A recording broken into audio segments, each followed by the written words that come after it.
Abrir sua Bíblia no Evangelho de João, capítulo 6. Eu vou ler os versículos 66 a 68. Vou ler na NVI. Evangelho de João, capítulo 6, versículos 66 a 68. Daquela hora em diante, muitos dos seus discípulos voltaram atrás e deixaram de segui-lo. Jesus perguntou aos 12: vocês também não querem ir? Simão Pedro lhe respondeu: Senhor, para quem iremos? Tu tens as palavras da vida eterna. O contexto desse texto é que pessoas que seguiam Jesus o deixaram naquele momento porque esperavam dele algo diferente daquilo que eles tinham a expectativa de vir a receber do Senhor. Aquelas pessoas estavam presentes e foram beneficiadas na multiplicação de pães e peixes que foi realizada por Jesus um dia antes. Elas acorreram aonde ele estava, ele que passou para o outro lado do lago de Genezaré. E elas, quando lá chegaram, ouviram Jesus confrontá-las, de terem feito todo aquele trajeto em busca dele, por causa do que queriam. E diz a palavra de Deus que eles queriam duas coisas. Uma, serem novamente beneficiadas com a provisão, recurso material. Segundo, fazer dele rei sobre Israel. Mas agora elas ouviram Jesus falar a verdade que as confrontava com real interesse pelo qual o procuravam e por isso o deixaram. Não aceitaram aquela sua palavra. Diferente de muitos que estão por aí pregando uma palavra de Jesus que é doce, é mel.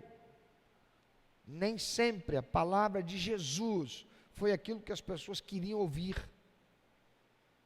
Em muitos momentos, elas foram confrontadas com a sua realidade, foram desnudadas a respeito da sua verdade interior, e ela era feia, ela era fétida, ela era vergonhosa.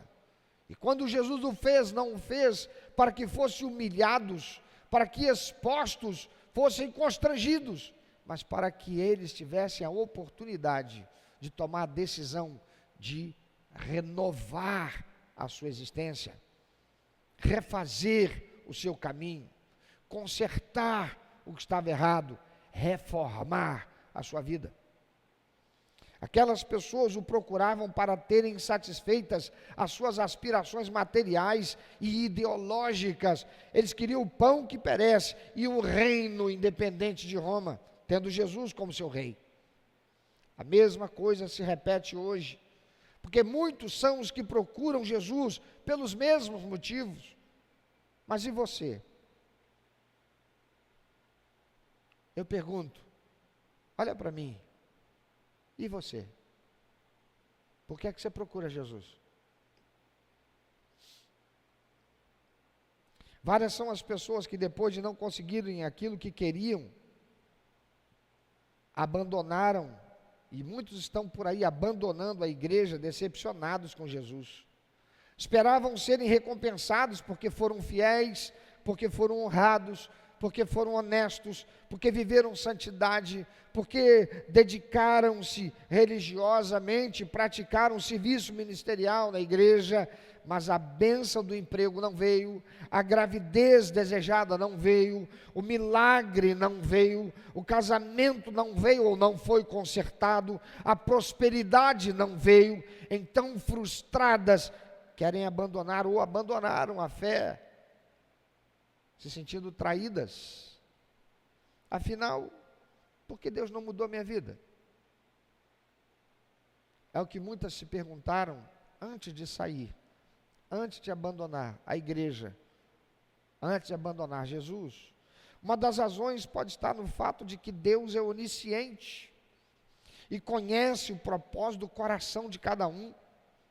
sobre aquelas pessoas que o abandonaram, João, nesse mesmo capítulo 6, no versículo 64, ele diz: Jesus sabia desde o princípio quais deles não criam e quem o iria trair. Deus sabe. A palavra de Deus diz que Deus sabe o que está no seu coração muito antes que a palavra venha à sua boca e ela o profira. O que é que faz você estar na igreja? Estou falando com quem é membro, estou falando com quem é frequentador, estou falando com quem é amigo do evangelho e gosta de participar do culto. O que é que te faz estar na igreja? A salvação e vida eterna ou aquilo que você deseja para esta vida na terra? Por que você está sendo tentado a sair da igreja? Porque nesse exato momento eu falo com pessoas que estão vivendo isso.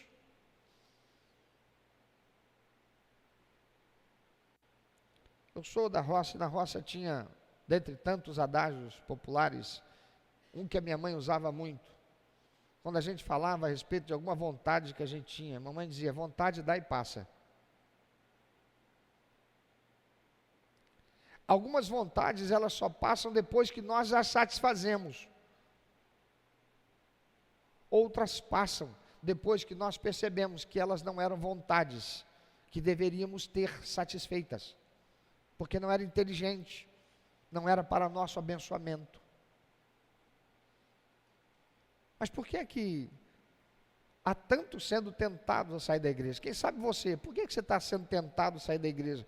Quem sabe você que está do outro lado da tela, que hoje não saiu de casa para ir a um culto presencialmente na igreja, quem sabe já tendo saído da igreja, por que você está sendo tentado a sair da igreja? Amado, Satanás é tão terrivelmente corruptor, que ele leva a pessoa a dizer: eu não estou abandonando Deus, eu não estou deixando Jesus, estou somente deixando a igreja, porque eu não vejo mais sentido em continuar sendo crente. A vida religiosa, se resumida àquilo que se quer e se espera de Deus, que Deus vai fazer, nada tem a ver com ser cristão e ser filho de Deus.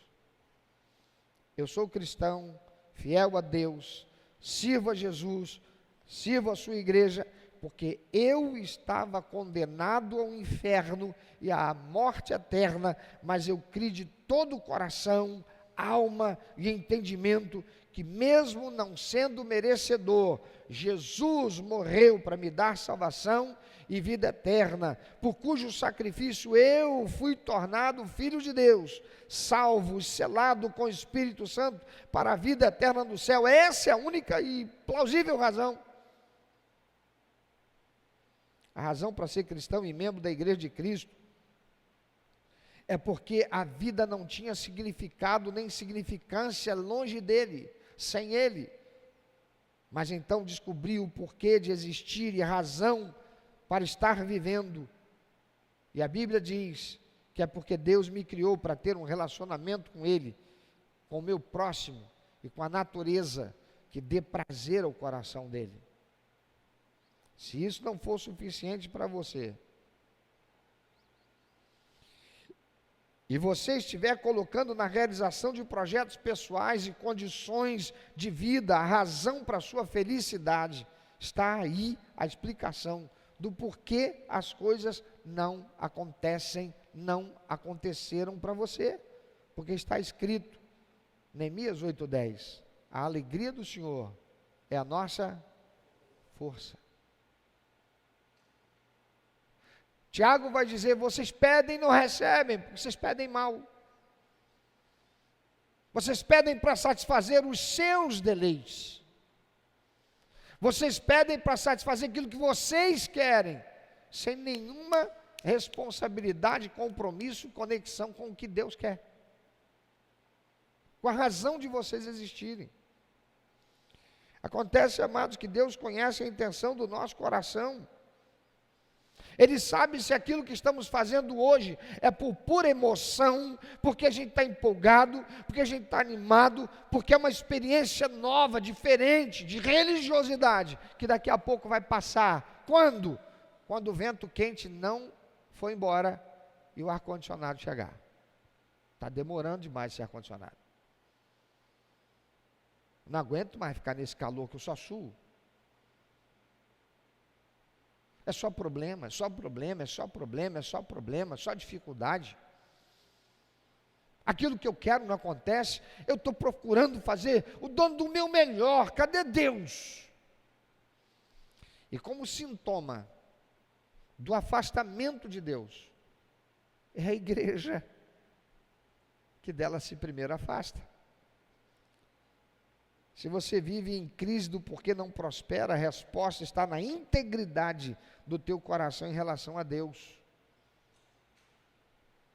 Se Deus diz ainda não, ou se Deus diz não, e você questiona em vez de se resignar e continuar a desenvolver um relacionamento baseado no amor e gratidão pela salvação que não mereceu, não merece, jamais merecerá, então essa é a razão pela qual você verdadeiramente nunca se converteu ao senhorio de Cristo.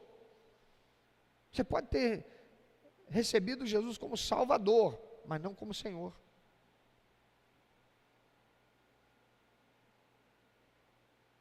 Apenas experimentou um momento de forte emoção com Ele que não é suficiente, por isso a circunstância está revelando o seu coração.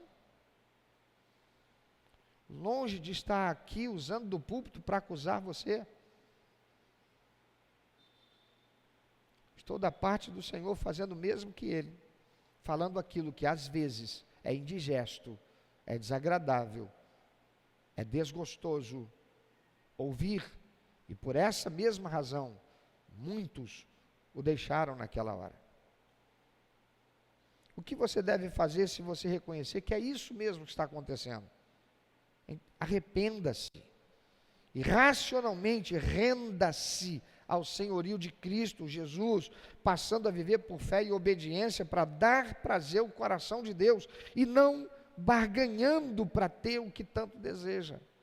Não, você é um crente fiel. O que é ser um crente fiel? Estar na igreja em todos os cultos, a hora sem se atrasar, envolvido no ministério, fazendo coisas para Deus, mas com a expectativa de que Deus vai fazer minha vida mudar. Já começou tudo errado.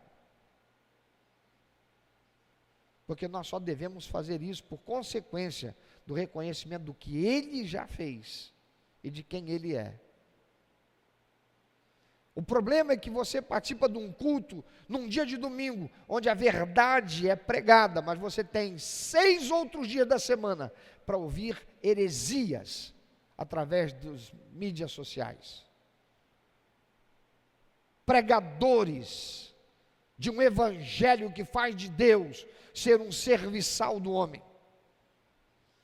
Alguém que está obrigado a satisfazer o homem por causa da expressão de religiosidade que esse homem produz em favor dele.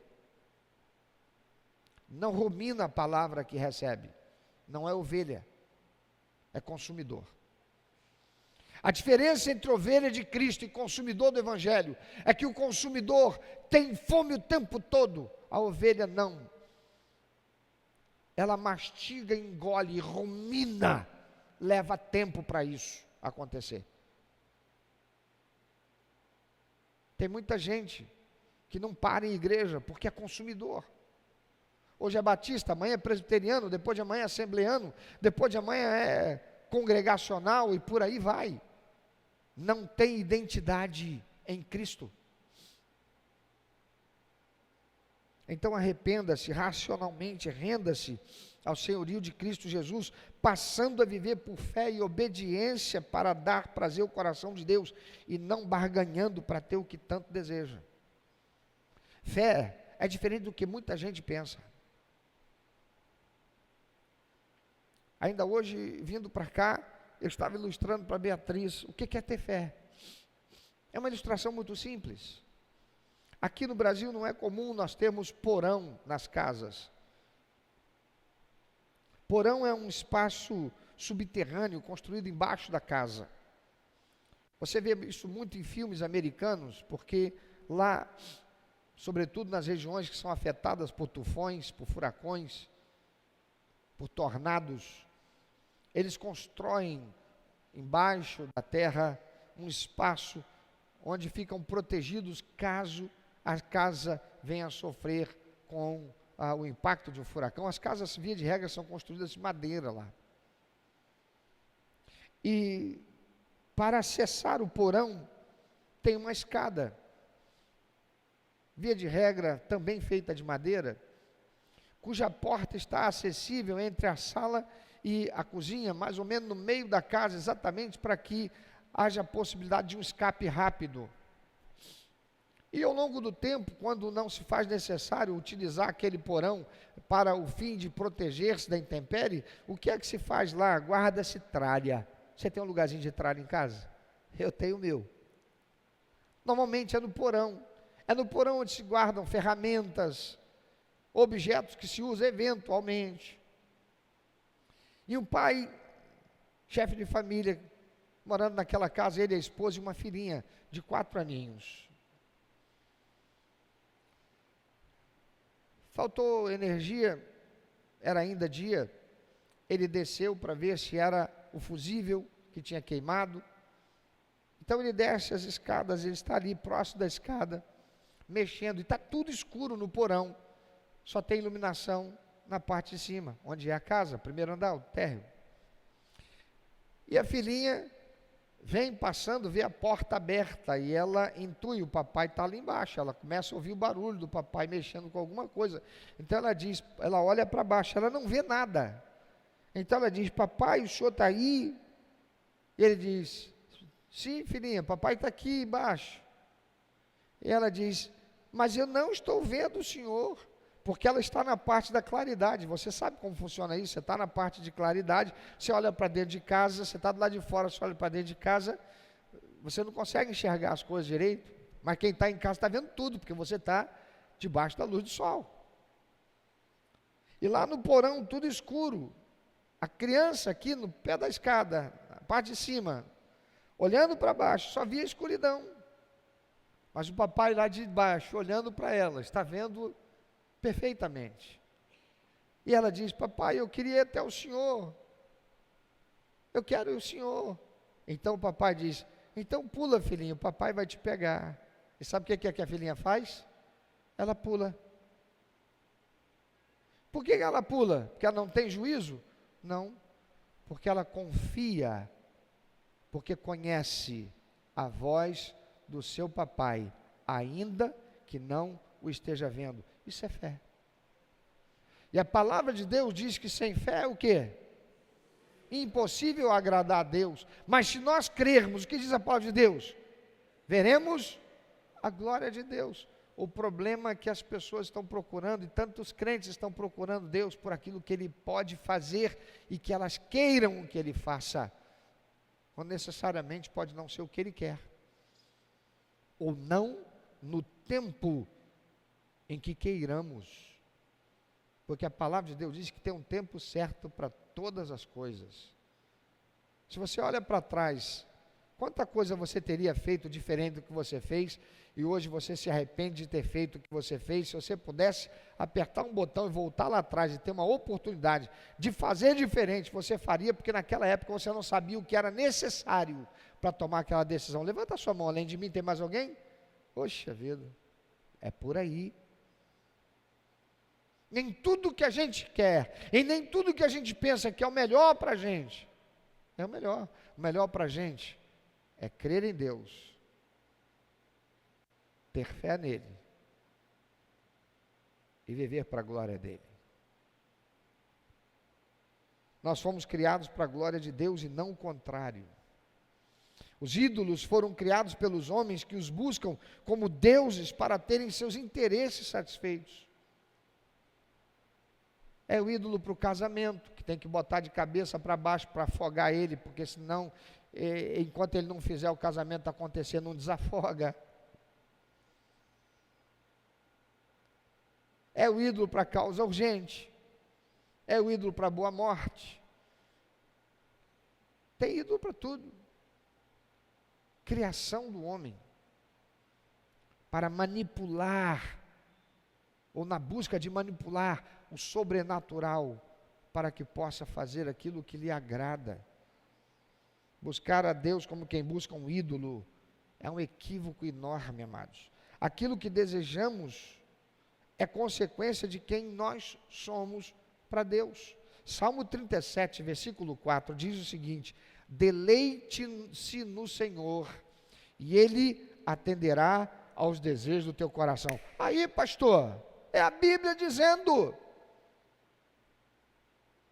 Eu faço as coisas para Deus, eu faço as coisas com alegria para Deus, eu sirvo ao Senhor com alegria. A palavra está dizendo, Ele atenderá os desejos do meu coração. Essa é a pregação que está aí fora.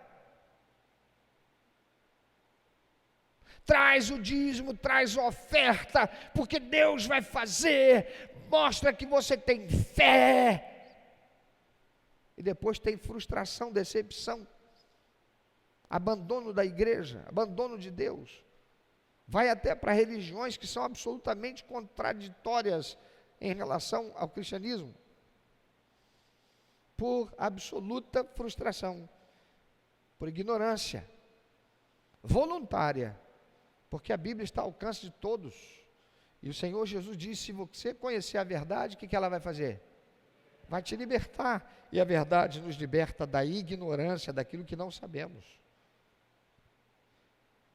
Salmo 37, verso 4, deleite-se no Senhor e Ele atenderá aos desejos do seu coração. Amados, deleitar-se no Senhor não é ser um religioso que vive fazendo coisas para Deus, para que Ele então faça as coisas que se deseja, porque essa é uma relação idólatra. Olha, eu vou arriar aqui essa oferenda aqui, para você fazer aquilo que eu quero, hein? Isso é com Deus, com o diabo. Isso é com o ídolo, com Deus não. Deleitar-se no Senhor é se alegrar e viver satisfeito por ter recebido a maior bênção de todas, imerecida, a salvação que custou o sacrifício do Senhor Jesus Cristo na cruz do Calvário. A palavra original em hebraico para deleitar-se é anag, que traz a ideia de encontrar satisfação, contentamento e suavidade em alguém. Então, quando o salmista diz para que eu e você nos deleitemos no Senhor, ele está falando de desenvolvermos uma relação íntima e prazerosa com Deus, de encontrar nossa maior satisfação e alegria nele, e não apenas nas coisas que Ele pode dar. Porque isso é querer usar Deus e não ter um relacionamento com Ele. Significa aprender a desejar a presença de Deus mais do que qualquer outra coisa. É quando você se sente completo em Deus, independente das circunstâncias. Por quê? Porque você sabe, eu estava morto e condenado ao inferno, à eternidade separado de Deus. E Ele me alcançou pela sua graça que eu não mereço. Nunca mereci. E jamais serei capaz de fazer algo para merecer. Esse deleite é um estado de coração que coloca Deus como o centro dos nossos afetos, acima de bens materiais, sucesso, ou até mesmo a realização dos nossos sonhos. Quando você se deleita em Deus, os seus desejos começam a se alinhar com os desejos de Deus.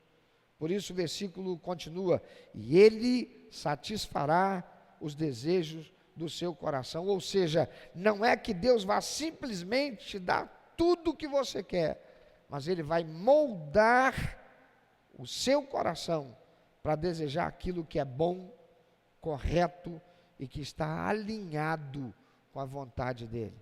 Quero te perguntar, você está alinhado com a vontade de Deus? Enquanto eu estou aqui falando da parte de Deus, teu pensamento está aqui? Eu orei pedindo a Deus que repreendesse todo espírito imundo para que não provocasse distração antes de eu começar a pregação, mas você tem que fazer a sua parte.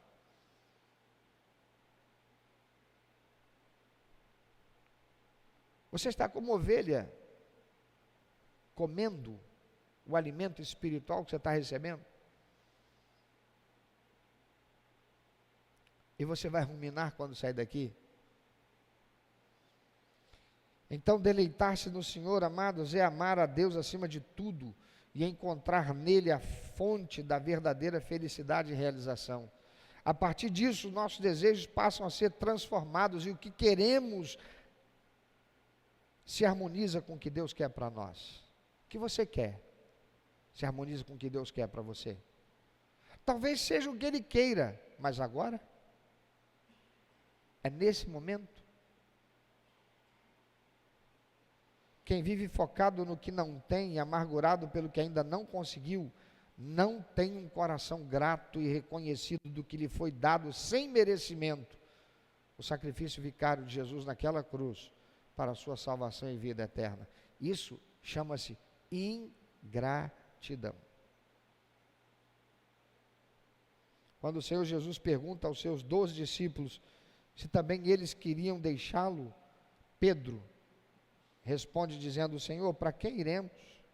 Só tu tens a grana que enche o nosso bolso. Só tu tens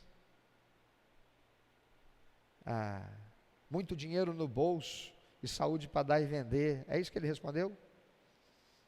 O que Pedro responde? Lê lá, está na tela. O que ele responde? Tu tens as palavras de vida eterna. Pensa um pouquinho sobre isso. Amados, outros têm deixado Jesus, deixando a igreja. Satanás tem enredado muitos com a falsa ideia de que estão deixando só a igreja, ou só estão trocando de igreja, não estão abandonando Jesus. Mentira.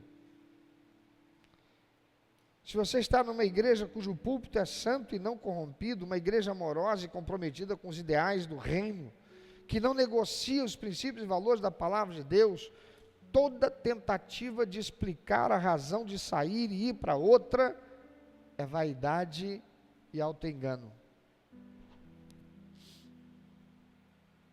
Se você está sendo tentado a deixar a igreja por estar decepcionado, porque o que esperava que acontecesse, aquilo que você queria para a sua vida, não aconteceu. Isso é vaidade. Isso é ingratidão. Porque o que você jamais fez ou fará por merecer, te foi dado e custou o sacrifício do Senhor Jesus naquela cruz do Calvário. A salvação, a vida eterna. Entretanto, o Senhor Jesus não força ninguém a se render a Ele. E por isso Ele está agora mesmo perguntando também a você. Você também quer ir embora?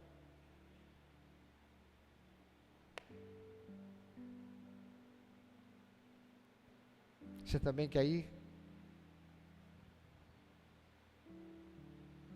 Você também quer sair da igreja?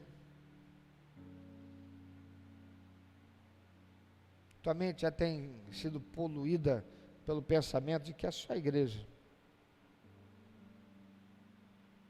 Eu não vou abandonar Jesus.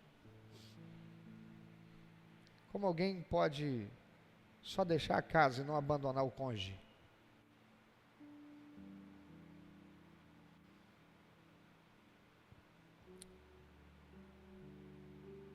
O que você tem para dizer para o Senhor? Qual a resposta você dá a Ele?